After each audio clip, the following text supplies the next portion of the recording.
안녕하십니까. 지난 시간에 이어서 평생교육의 이해, 교재 내용을 살펴보도록 하겠습니다.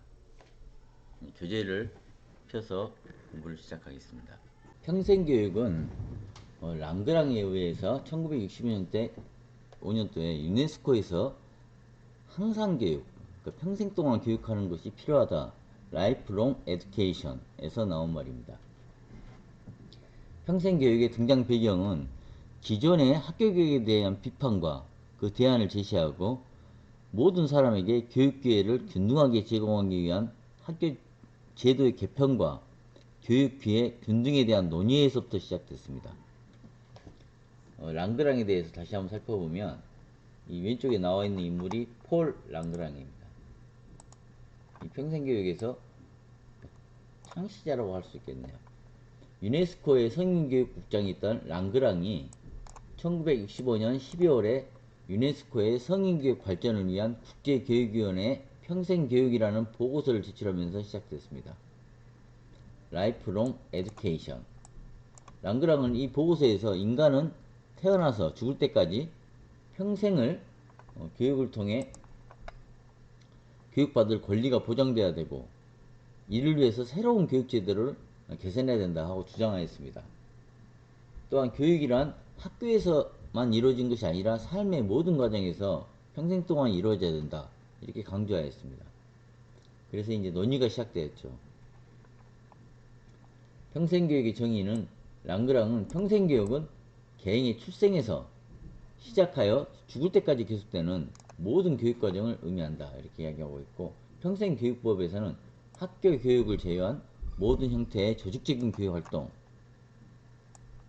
데이브는 개인적, 사회적 삶의 질을 지속적으로 향상시키기 위해 평생 동안 걸쳐 이루어지는 모든 학습 형태의 형식적, 비형식적 학습활동, 이렇게 정의하고 있고, 김진영, 김난진 선생님은 평생교육은 모든 교육을 포함하는 개념으로 태어나서 죽을 때까지 배워야 하는 가정, 학교, 사회 등 사람이 살아가는 모든 장소에 학습이 이루어지는 통합적인 교육의 최상위 개념이다, 이렇게 이야기하고 있습니다. 또한 임봉수는 평생교육은 학교 교육만으로는 충족시킬 수 없는 다양한 학습 욕구의 충족을 언제 어디서나 받을 수 있도록 하는 연령교육 체제다, 이렇게 이야기하고 있고, 차갑부는 평생교육을 출생에서 사망 전까지 가정과 학교를 포함한 모든 교육을 형식적이고 무형식적인 모든 교육 활동을 이야기하고 있다, 이야기하고 있고, 한석주는 평생교육은 인간의 삶의 과정에서 생존 능력을 증대시키고 삶의 질을 향상시키기 위한 형식적이고 비형식적인 모든 학습 활동을 얘기한다, 이렇게 이야기하고 있습니다. 평생교육에 관련된 개념들입니다. 정년기 이상 정규과정 학교교육이고, 학교 밖 교육을 사회교육, 또 정규교육 이후에 자기개발을 위한 교육을 계속교육, 학교와 직장의 왕래는 순환교육, 성인대상 교육은 성인교육, 15세 이상 형식 비형식 교육을 연장교육, 통틀어서 평생교육이다, 이렇게 정의할 수 있겠습니다. 평생교육 정의를 종합해보면 일반적으로 라이프, 삶, 라이프롱, 평생, 또 교육, 에듀케이션, 이 세 가지 개념이 내포되어 있는 용어로 개인이 한평생 살아가는 동안 갖게 되는 모든 교육을 의미합니다. 평생교육의 원리와 이념입니다. 평생교육의 원리는 랑그랑이 말하는 것은 각자 평생 동안 교육의 지도 이념을 나타내는 통합적인 용어로 성인교육을 재편성하고 또 학교교육을 포함해서 교육제도도 재편성하는 것을 포함하고 있습니다. 랑그랑은 평생교육의 원리를 통합성의 바탕 위에서 그림과 같이 제시했습니다. 교육 시기를 개방하는 원리, 각자 인생을 개방하는 원리, 학습의 장을 개방하는 원리, 이러한 랑그랑의 평생교육의 원리 기반으로 평생교육이 발전하게 되었습니다. 원리와 이념입니다. 평생교육의 이념은 요람에서 무덤까지, 요람에서 무덤까지 이르기까지 전생에 걸쳐 교육기회를 보장해야 된다, 이런 이념을 갖고 있습니다. 평생교육을 실현하기 위해서는 교육휴가, 노동 일수, 문화 휴가 등 제도적인 장치가 마련되어야 할 것입니다. 초, 중, 고, 대학은 학생들만 교육할 것이 아니고 지역 문화센터 역할을 해야 된다. 이런 것이 평생교육 개념입니다. 요즘에는 학부모에서 평생교육 프로그램을 많이 진행하고 있는 것을 볼 수 있습니다. 평생교육의 목적 및 필요성입니다. 평생교육의 목적은 인간의 삶의 질을 향상시키는 것을 목적으로 합니다.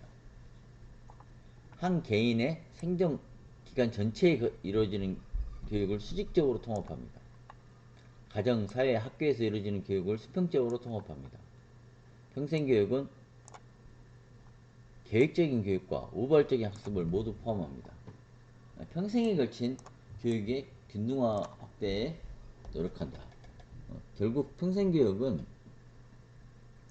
그 학교와 또 평생교육 기관뿐만 아니라 정부가 나서가지고 할 수 있는 모든 활동들을 다 포괄적으로 포함시킨다. 이렇게 보면 되겠습니다. 평생교육의 목적 및 필요성입니다.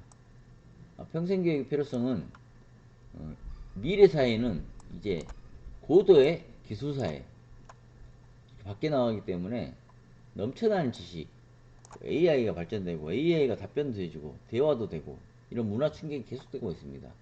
이런 시기에서 자기 개혁과 자기 발전이 끊임없이 요구되는 시대에 우리는 살고 있습니다. 평생교육의 필요성입니다. 직업의 세분화, 전문화는 새로운 지식과 기술을 가진 노동력을 요구하고 있습니다. 재교육이 필요한 거죠. 특히나 AI 관련 재교육은 평생교육 프로그램에서 요즘 계속 요구되고 있는 프로그램 중에 하나입니다. 노화의, 그러니까 나이가 들므로써 이제 인간 수명이 이제 100세에서 120세가 될 전망이라고 합니다. 그러니까 노인들이 집에만 있지 않고 뭔가 경제적으로도 또 사회 복지 측면에서도 접근할 수 있는 그런 시대가 갈수록 다가오고 있다는 이야기입니다. 그래서 평생교육 프로그램 개발론에서도 보셨지만 이 노인에 관련된 프로그램들이 추가가 되고 확대가 되고 하는 추세입니다. 평생교육에서. 평생교육 영역의 구분입니다. 평생교육은 형식적인 교육, 비형식적인 교육, 무형식적인 교육을 다 포함시킵니다.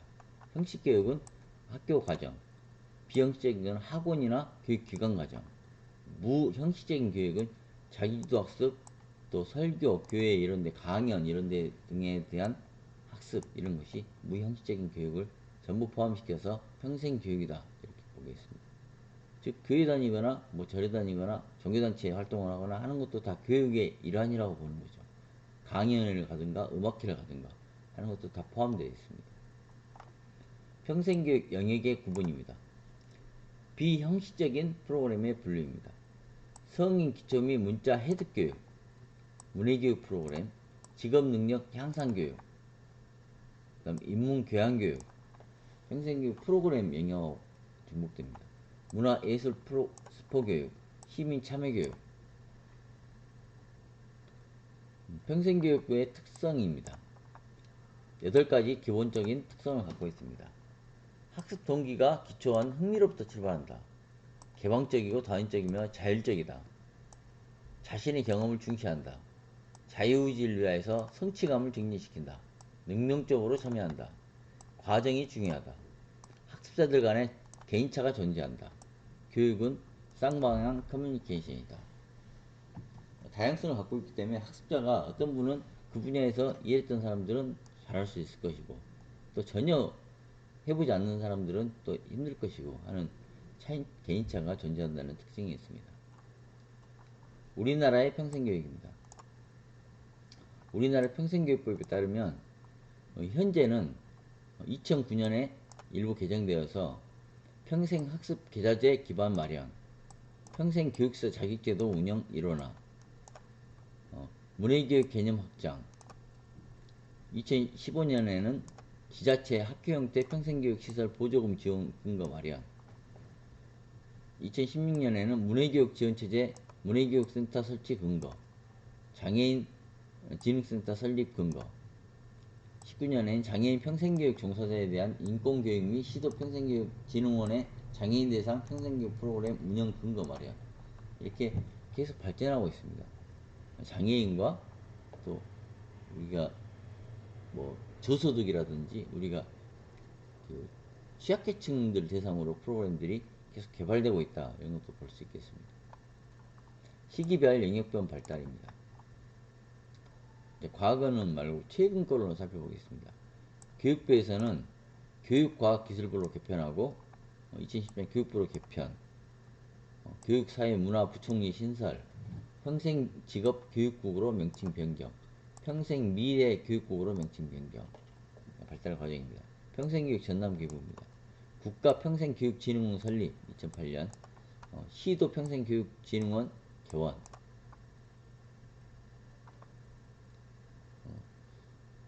평생교육진흥계획,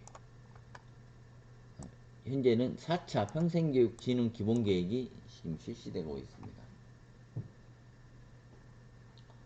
주요 특징 및 역점 사업입니다. 쭉 내용 살펴보시면 되겠습니다. 평생교육 프로그램은 국가적으로도 개입해서 진행하고 또 예산을 지원하고 하는 것이 매우 중요하다고 볼 수 있겠습니다. 개인들이 하거나 단체가 하기에는 어려운 점이 사실 있습니다. 특히 예산 문제 관련해서는 예산을 지원받지 않고 평생교육 프로그램을 한다? 이런 것은 좀 드물게 나타나게 됩니다. 물론 참가비를 받고 하는 경우는 많이 있지만 전반적으로 예산은 국가 지원을 토대로 한다는 특징이 있겠습니다. 우리나라의 평생교육입니다. 평생교육법 제정, 헌법 31조 2항에 국민은 교육받을 권리를 1항으로, 국가의 평생교육 진흥 의무를 5항으로, 학교교육 평생교육을 포함한 교육제도의 법률 주기를 6항으로 천명하고 있습니다. 현행 평생교육법은 헌법 조문에 근거하는데 평생교육법 1장 2조에 따르면 평생교육이란 학교의 정규교육 과정을 제외한 학력 보완교육, 성인문자 해독교육, 직업능력 향상교육, 인문교양교육, 문화예술교육, 심리창의교육 등을 포함하는 모든 형태의 조직적인 교육활동이라고 정의하고 있습니다. 평생교육법의 제정입니다. 우리나라에서 체계하는 시기는 1999년 개정되고 2007년 새롭게 전부 개정된 이후라고 할 수 있겠습니다. 평생교육 이념은 1965년 파리에서 개최된 세계 성인 교육 발전 회의에서 의장을 맡았던 랑그랑이 제출한 토의자료 연구교육이라는 조서를 통해 최초로 언급되었습니다. 이후 유네스코는 1970년을 세계 교육의 해로 공포하며 평생교육을 기본 이념으로 삼았습니다. 이듬해 1973년에 유네스코 한국위원회가 평생교육 발전 세미나를 개최하여서 평생교육 개념이 국내에서 보급되게 되었습니다.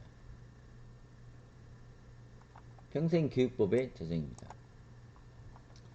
교육부는 총 4차례에 걸쳐서 5개년 계획을 시행해서 평생교육 기능의 강화를 위해서 노력해왔습니다.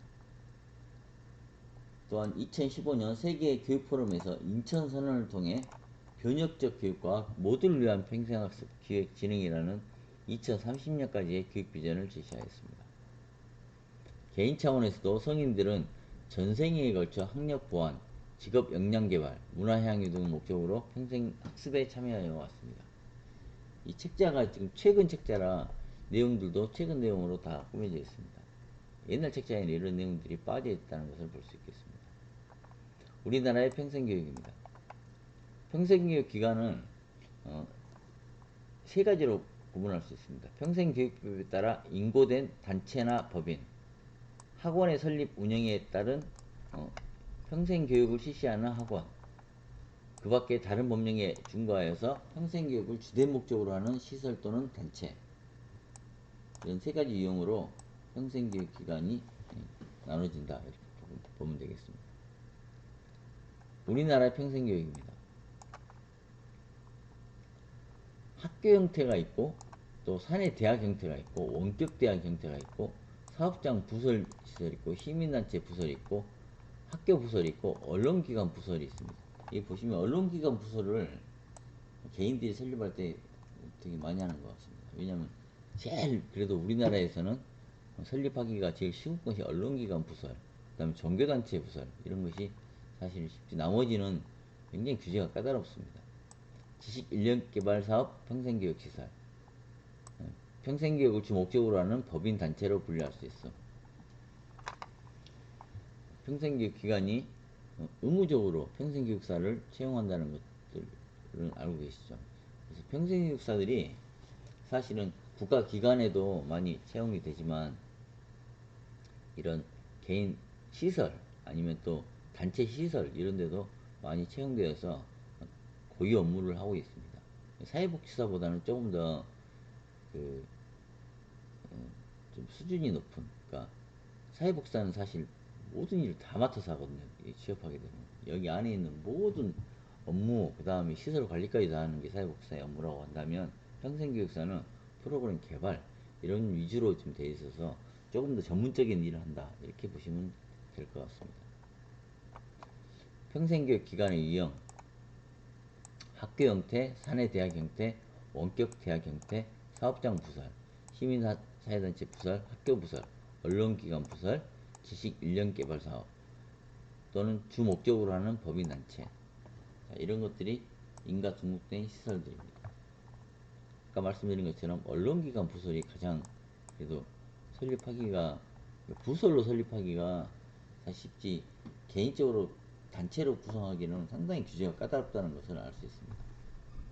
우리나라의 평생교육입니다. 우리나라 성인 만 25세에서 79세 평생학습 참여율은 30.7%로 10명 중 3명이 학습에 참여하는 것으로 나타났습니다. 2020년 기준에 9.3%가 감소하였습니다. 감소했다는 것은 어떤 의미일까요? 평생학습에 감소했다. 경기가 안 좋다는 것도 의미할 수 있겠습니다. 구체적으로 남성이 32%, 여성이 29.5%, 평생학습에 많이 참여했습니다. 최근 들어서 여성들이 되게 참여를 많이 한다는 것을 알 수 있습니다. 경제활동 상태로는 취업자의 평생학습 참여가 가장 활발합니다. 우리나라 성인의 평생학습 현황입니다. 형식교육 참여율, 그러니까 중고등학교, 대학교 이런 참여율은 0.8로 전년 대비 감소하였으나 비형식교육은 30.2%로 전년 대비 9.1%로 감소했습니다. 그러니까 비형식교육이 거의 10% 가까이 감소되었습니다. 원격 사이버 형태의 프로그램 참여한 비율은 8.7% 증가하였으며 그 외 형태는 감소 추세이다. 그러니까 원격 사이버 형태가 더 증가하고 있다 이렇게 알 수 있겠습니다. 그러니까 평생교육도 오프라인으로 하는 참여형, 그 다음에 체험형 이런 것도 효과적이지만 사실 시간이 없고 이런 현대사회에서는 온라인상에서 모든 것을 할 수 있는 사이버 온라인이 또 확대되고 있다 이런 추세가 나타나고 있습니다. 평생학습 현황입니다. 평생학습 참여자의 생활 만족도는 71.4, 비참여자의 만족도는 66.5로 참여자가 만족도가 높은 긍정적인 영향이 있다는 것이 나타났습니다. 심리적 만족 및 행복감 증대는 78.3, 자기개발 75.3, 업무에 필요한 기능 습득은 70.3에서 높은 성과를 거둔 것으로 나타났습니다. 즉, 평생교육 프로그램을 함으로써 실제 참여하는 사람의 행복감과 만족도가 올라간다는 것. 이것이 사실 중요한 부분입니다. 그러니까 참여함으로써 다른 사람에게 복지를 제공한다든지 프로그램을 제공한다든지 하는 것도 있지만 사실은 본인의 심리적인 만족이 되게 크다는 거죠. 평생학습의 성과가. 자, 성인의 평생학습 현황입니다. 평생교육 기관 수는 1.1%로 48개 감소하였습니다. 유형별로는 언론기관 부설 평생교육 시설이 제일 많죠. 말씀드렸죠. 제일 설립하기가 쉬워서 그렇습니다. 원격 형태가 두 번째, 인력개발 평생교육 시설이 그 다음, 평생학습관이 481개, 시민사회단체 부설 평생교육 시설이 439개 이렇게 형태가 나타나 있습니다. 평생교육 프로그램 수는 전년 대비 감소하였습니다. 그중 1개월 이상 운영된 프로그램 수는 18.1%로 한 달 이상 이렇게 장기적으로 하는 프로그램들이 감소하는 추세라는 걸 알 수 있습니다. 기간 유형별 프로그램 수는 원격 프로그램이 44.4, 사업장 부설 평생교육 시설이 26.1, 학습관이 11.7% 이렇게 형태별로 나타났습니다. 원격이 상승하는 추세라고 볼 수 있죠. 평생교육 참여자 수는 15.2%로 감소하였습니다. 강의 방식별로 보면 온라인이 90.5%, 오프라인이 60%가 감소하였습니다. 오프라인으로 하는 숫자가 온라인에 비해서 확 줄어든 걸 볼 수 있겠습니다. 평생학습입니다. 대부분 학자들은 생애 주기별 학습활동으로 정의하고 있습니다. 생애 주기는 중년기 성인들을 대상으로 평생학습은 의도성과 조직성을 기본 전제로 다양한 장소에서 이루어진다. 이런 특징이 있다. 이렇게 알 수 있겠습니다. 따라서 삶 전체, 요람에서 무덤까지 이런 말처럼 일어나는 교육 학습으로 공식적인 교육, 공교육뿐만 아니라 비공식적인 교육, 가정교육, 자기주도 학습, 뭐 체험에 참여하고 이런 것까지 다 다양한 형태로 평생교육이다 이렇게 볼 수 있다는 것이죠.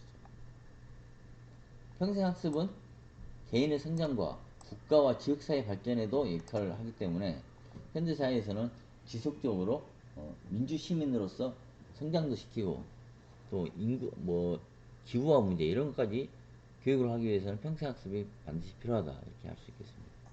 요즘은 또 환경 문제도 많이 대두되고 있죠. 평생학습이 강조되고 있는 첫 번째 이유는 바로 변화 때문입니다. 1차 산업시대인 1945년에 농부가 가졌던 지식의 수명이 40년이라고 한다면 지금 4차 산업시대인 오늘날은 IT 산업에 종사하는 사람의 지식 수명이 3개월이라고 합니다. 이전에는 40년이면 엄청나게 어렸던 갖고 있는 지식을 40년 써먹을 수 있다 그러면 지금은 갖고 있는 지식을 3개월 써먹는다는 이야기죠. 이제 앞으로는 3개월도 더 짧을 수도 있습니다. 계속 발달되고 발전하고 마치 스마트폰이 새 버전이 나오는 것처럼 계속 발달하기 때문에 그렇다고 합니다. 근데 사실 뭐 상담이라든지 이런 인문학은 그렇게 빨리 변하지 되지 않습니다. 이 산업사회와 다른 인본주의, 그러니까 사람을 중심으로 하는 교육들은 크게 바뀌지 않습니다. 옛날에 썼던 책이 지금도 사용되고 있고, 뭐 상담학도 마찬가지지만 오래전의 이론이 지금도 똑같은 사람은 다 비슷한 성향을 갖고 있기 때문에 바뀌지 않는데 IT 관련은 정말 급속도로 발전하고 있다는 것을 알 수 있겠습니다. 지금 이제는 학교에서만 모든 걸 배울 수 있는 시대가 아니고 학교에서도 방과후 막 이런 거 하잖아요. 동아리 활동, 그 다음에 체험 활동 이런 걸 강조하는 이유가 밖에 나가서 체험하고 참여하고 함으로써 배우는 것이 더 중요하다는 것을 깨닫고 있다는 이야기입니다. 사회적 변화가 있을 때마다 조직사회는 바뀌게 마련입니다. 이런 변화를 뛰어넘기 위해서는 새로운 지식을 받아들이고 공부하고 또 개발하고 하는 것이 필요합니다. 지능은 나이가 들면서 감소하지만 결정성 지능은 감소하지 않고 증가하므로 나이가 들어서도 결정성 지능으로 꾸준한 학습이 가능합니다. 우리나라에서도 국가평생교육진흥원 여기는 의무적으로 평생교육사를 채용하게 되어 있죠. 이런 기관을 설립하여서 평생학습 관련 사업을 지원하고 있습니다. 각 지자체에서도 평생학습 관련 사업들을 공모를 하는데 많은 기관들이 참여를 하게 됩니다. 대학도 참여를 하게 되죠. 이런 거를 예산을 받아서 다 시행하는 거기 때문에 이런 사업을 관심 있게 보고 어떤 기관을 설립한다 그러면 사업을 잘 받아오는 것이 매우 중요하다 이렇게 말씀드릴 수 있겠습니다. 프로그램도 개발하는 것도 중요하지만 그 프로그램을 참여하기 위해서는 예산 사용하는 것이 매우 중요합니다. 평생학습도 예산이 수반되는 사업들이기 때문에 다양한 예산들을 적절하게 배치하는 것도 매우 중요하다 이렇게 말씀드릴 수 있겠습니다.